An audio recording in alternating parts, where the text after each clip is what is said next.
overlooking the old capital of Antigua. It's not actually the first capital of Guatemala. In fact, it is generally considered to be the third.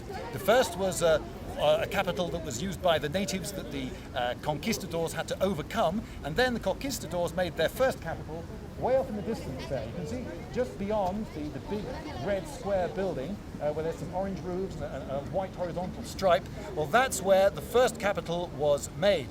And it was there for about 20 years until it rained for 3 days. This was a bit of a disaster because on the huge slopes of that massive volcano over there, overlooking the town, that's known in the local language as Hunahpu, mudslides formed and they came crashing down the side and they completely demolished the old capital, killing in the process the governess, the wife of the conquistador, who had been governess for just 3 days. So they decided that that was too dangerously close to the mountain, so they would lay out another capital.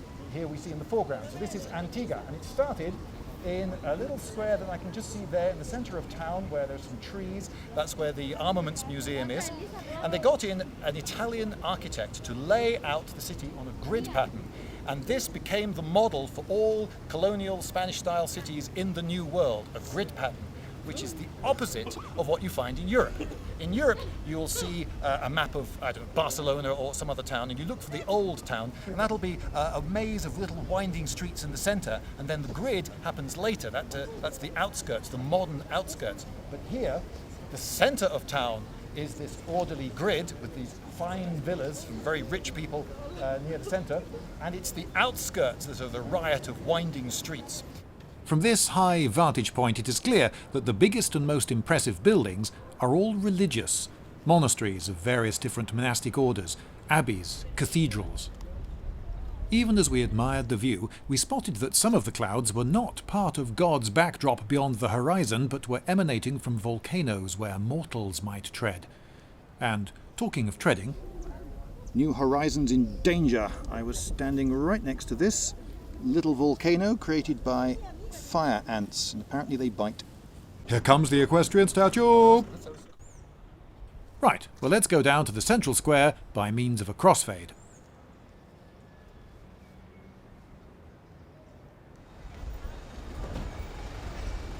That's where I was, and now this is where I have come. Ah, it is protected by the blue shield of the 1954 Hague Convention. This was the very noble and very loyal city of the Knights of St. James. St. James, Santiago's, and Knights of de los Caballeros. So this was Santiago's de los Caballeros. And there is a pattern to the layout of this square that was repeated again and again throughout the New World. It started first in Mexico City, then was used in Lima and Peru, and this is the third to follow this model. You have the 4 different important arenas of human activity represented on the 4 cardinal points of the compass. So to the south, you have the army barracks, and that's where they were stationed. And to the west, we have the world of commerce. That's where the main market was. The main principal point of the compass, of course, is north, and that's where government was. So the government house was there. You can see a bit of an oldish building there. That's not the original in the corner over there. The original, unfortunately, fell down after an earthquake. And to the east, we have the cathedral. Now, Christian tradition demands that churches faced east, so it seems that that cardinal point of the compass had been bagsied by the church. As for why it's military to the south and commerce to the west, I don't know. It could be that they were just the other two. Anyway, this was the model that they all followed. They had 3 volcanoes and a lot of soldiers. So, what did they put on their coat of arms? Yep. Behind me is a fountain. It was designed in 1737 by Diego de Torres. And he was an architect, Italian architect of great renown in his time. He did several churches around here.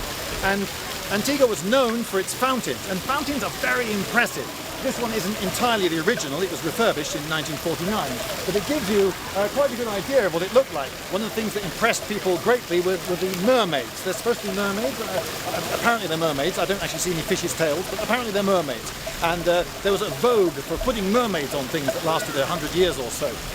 And what is impressive about this? Well, there's water spewing up 20 feet into the air. but we're on a flat plain down here. So how do you actually, before the days of electric pumps, how do you actually achieve this? You have to, well, I don't actually know how it was done, but you have to build up a pressure of water to achieve that. So it's very impressive. If you colonize an area and you build a load of fountains that can spew this precious resource just into the air, just for decorative effect, it's very impressive. It's one way of showing everyone that you are technologically pretty advanced.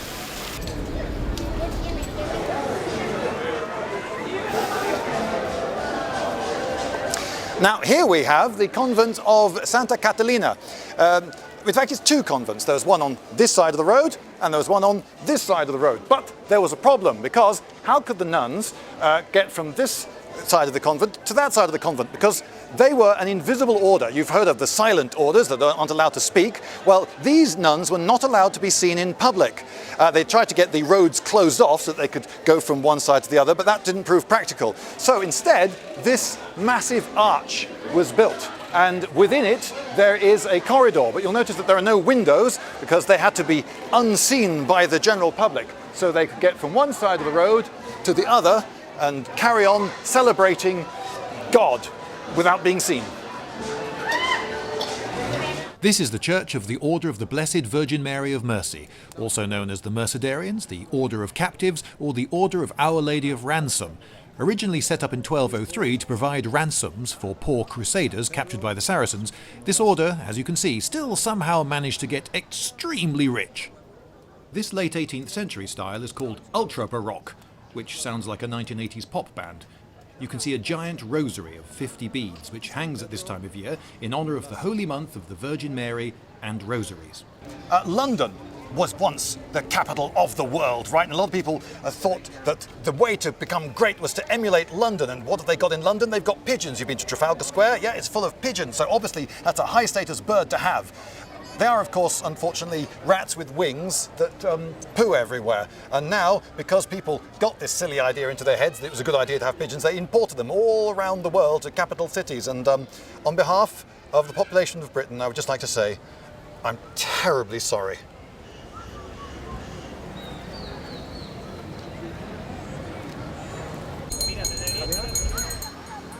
The cathedral. From the outside, it appears to be in excellent repair. The inside tells a different story.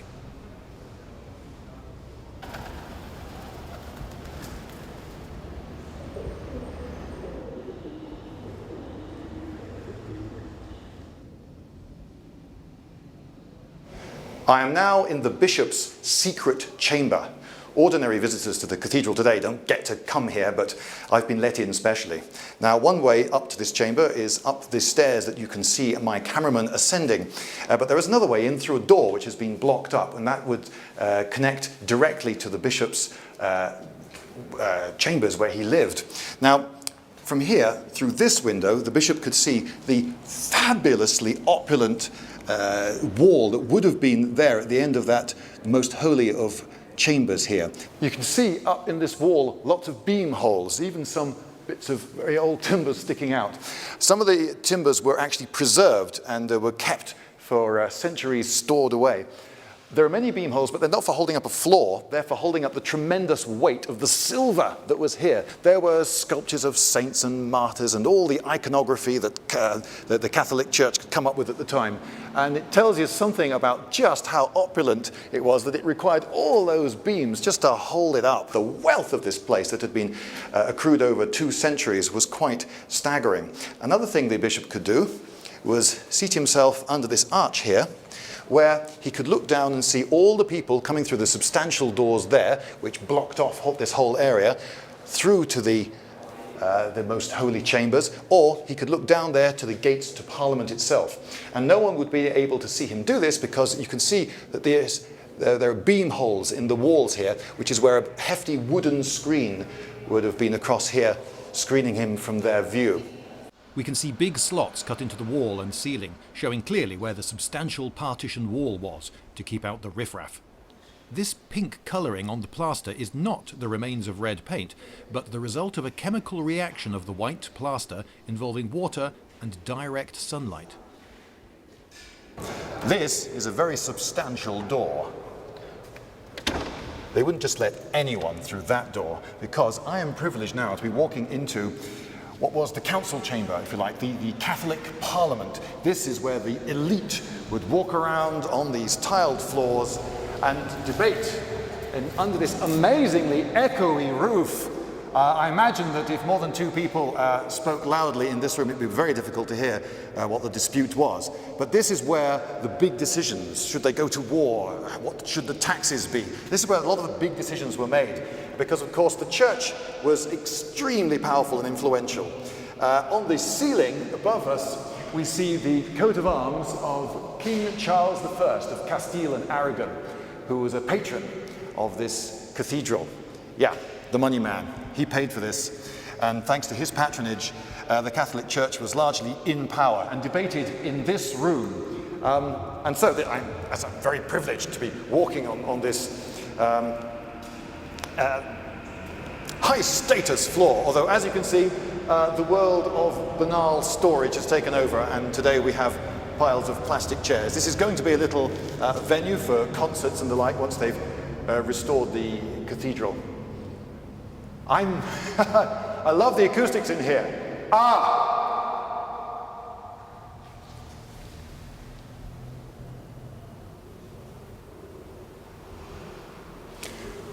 Now, if I were here in 1772, I would have a roof above me. I would be having to stoop slightly because this would have been a crypt in which there were some very high status burials. In prime position here, we have the tomb, or the remains of the tomb of a priest who was called Juan Godinez, and he must have been pretty senior to have got that prime position. But in 1773, God changed his mind about his preferred shape for this cathedral, and there was a massive earthquake, the Biggie. And it shook this building so amazingly violently that the huge dome above me, which must have been very substantial, and we can see how substantial because this is a part of the dome. Look how thick it was. It came crashing down. It fell through, what's that? Must be 40 more feet of air, and it hit the floor above me with such force, it must have been traveling at a hell of a lick, that it smashed right the way through, and we can see these two huge lumps of it still embedded in the floor. There were, of course, far more here, as well as all the rubble from the smashed ceiling above me. But they've removed almost all of it, but they've left these two, and they really tell the tale. You can see how substantial they were, and you can just imagine what a speed they must have been going at when they hit the floor. Now, this hole you can see here has actually been dug quite recently by archaeologists investigating what lies under here, and they found quite a lot of bones. Now, one possibility is that, of course, prior to 1773, that there were people buried under the floor down here in the crypt, which isn't all that surprising. But there is another theory, of course, which is that during the earthquake, a lot of people could have come running down here in order to shelter from the rage of God, and it turns out that, well, they weren't as safe as they had hoped. Those green tiles were on the outside of the building, and they set a trend. There are many domes still around in the Americas today that have that sort of pattern on the outside. Pottery. No, this is a scapula. This is a Clavicle. A clavicle. What we call a collarbone. Yeah, a collarbone.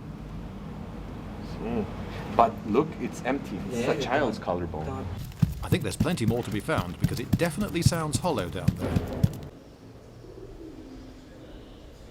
The main apse, which has a room beneath it, but they have covered over the stairs leading down to it because they didn't entirely approve of what was sometimes going on down there. With your love, you turn me into a woman, and it's a very nice poem. Mm-hmm. You know, and turn me into a woman, and I wake up in your arms. Carmen. Oh, Carmen Rodriguez and Carlos Rudolph. 1985, 10th of May. 10th of May. Can you see it? El Salvador, so she was a tourist. Yeah, she's from El Salvador. Can you recognize that as not Guatemalan Spanish? Is it slightly different? No. Oh, okay. No, but we were talking about the importance of graffiti, man. I'm a big fan of graffiti. Okay, it's part of a historical record. See, you know, as long as it's at least how many years old? How old does graffiti have to be before it becomes history? 20. 20. I would say. After that, it's just vandalism. See, I would say vandalism. Yeah. Okay, But so if you can do some graffiti 20 years ago, that's okay. So Yeah. see if you can arrange that. Immediately adjoining are the spacious ruins of the bishop's palace. Wash basins, laundry facilities, more bloody pigeons. Oi, cameraman, leave them alone. Now here we have a lot of big lumps of rubble, but something that's unusual about these is that they actually lie where they fell. This here is the base of a column, which is where it was originally built, and there's a row of them along here, and here we can see mid bits of columns, and over here we can see the arches that were on top of those columns, and so we can see that this entire wall just went crash that way. Another thing we can see here is that these, which are part of the bishop's palace, are elaborately painted, which, weirdly, I think, the main cathedral wasn't. The main cathedral was just plain white. So, you know, clearly we see which bit was the more important as far as the bishop was concerned. It had a lot of painted and inscribed patterns on the walls. Here I am in the private chapel of the bishop, and we can see it's pretty opulent. We've got loads of patterns painted on the wall, and this was dedicated to the Virgin of Guadalupe, just as in Mexico. And it's unusual in that it's got a bit of surviving ceiling, which you can see has deep carvings on it up there, and a part of that came down, and it's very clearly, there's a bit of the pattern there repeated. So this is a section of the ceiling that has come crashing down. And one thing that we do know is that the ceiling came crashing down after this section was built, which is a bit of a mystery, because what is this section? It's far too substantial to be a partition in the middle of the chapel, and it doesn't look like anything that you would plan to be there. And if you look above it, you'll see that the pattern on the wall goes all the way across. So this is only down here. And there are also some cracks coincident with it in that wall, and there are more big cracks there. So, I was talking to the director of the restoration. I just suggested that maybe this was a buttress. There were, don't forget, many earthquakes before the big one that wrecked everything. So it could be that there was an earlier, lesser earthquake that created a few cracks that made them think, ooh, this doesn't look too safe. And so as a fix, they built this substantial buttress at the bottom. I am conjecturing. Let's go underground. Here I am in the vaults beneath the cathedral. These were used to store all sorts of supplies. Now, I imagine some of you are wondering, what is this strangely shaped thing? And in truth, I can't tell you exactly why it's shaped this particular way, but I've been told that the other side of this wall was a big drain, and there's a hole that's been knocked in this ceiling, and it seems to me that these are 3 steps that have been added rather crudely later, so that would make it easier for people to climb down. So presumably this was added later for getting stuff in and out, but I don't say this with any great authority. But what I can say, because it's recorded in the archives, is that down in these vaults they stored a lot of soap, and the significance of this soap was that it was English soap, and the significance of that was that Charles, King of Spain, had forbidden the locals here to trade with the English, so this was all strictly hush-hush. This was the distribution center. The soap was taken to Honduras, then it was traded here and stored in secret and then distributed, so the people of the locality could have soap. Across the road from the cathedral is the university, the 4th university to be established in the whole of the Americas. On it is the 1823 coat of arms of the United Provinces of Central America, looking rather Masonic. Is that really the hat of freedom under a rainbow, or the all-seeing eye? A lot of these high-status buildings in the city are still linked by the old network of private underground tunnels. I think some of this plaster is modern. I'm a trained archaeologist, you know.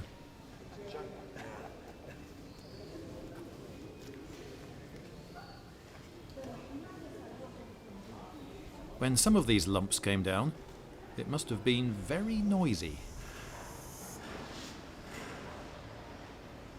This is where the second and third cathedrals were built for this region. The second cathedral got so badly damaged that they remodeled it substantially, and it became the third. But actually, in between and after the second and third, there was an awful lot of repair work that needed doing, for the simple reason that there were an awful lot of earthquakes. In fact, there were 25 in the century after they built the second cathedral for the region, the first on this site. And it seems that after the big one in 1717 and the really, really big one in 1773, they decided that enough was enough. They were not going to rebuild this cathedral again, nor indeed most of the town, which got wrecked. And in fact, what they would do is move the entire capital from Antigua to Guatemala City. And that is when they started calling this place Antigua, because it means the old town.